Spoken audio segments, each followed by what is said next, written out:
report is focused on patterns of childcare around the world and the impact that caring for children is having on women, on mothers, on their own mothers, and on their children who often take on caring responsibilities in different parts of the world. What we describe is a global crisis of childcare, which is affecting millions of children and their caregivers. There are three key findings in the report that I think it's important to highlight.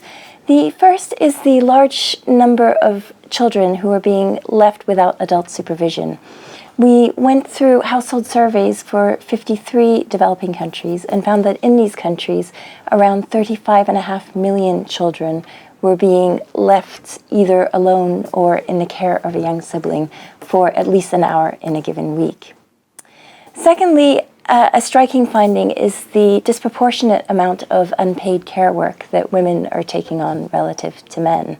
On average, across 66 countries, we found that women were undertaking over 3 times as much work as men were, and that this could equate to up to 10 weeks more per year in the countries where the care load was heavy and also the most unequal. The third finding that I would highlight is that when we factor in paid work alongside unpaid work, women are still doing more in 90% of countries, and that this equals up to 5.5 weeks of extra work a year at the extreme. There are 4 particularly important recommendations that are highlighted in the report.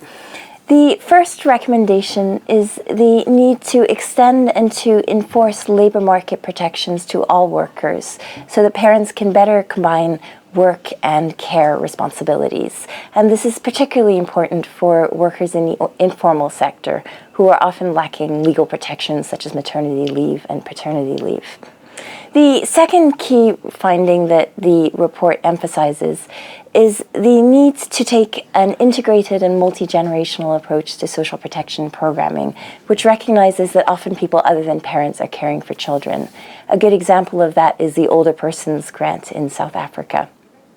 A third key recommendation that the report highlights is the need to scale up early childhood education and to ensure that it meets the needs of caregivers as well as those of children. This could involve ensuring that work schedules and school schedules align. And then a final recommendation that the report emphasizes is the need to involve men more fully in caregiving agendas, and to do so as a way of changing social norms around care.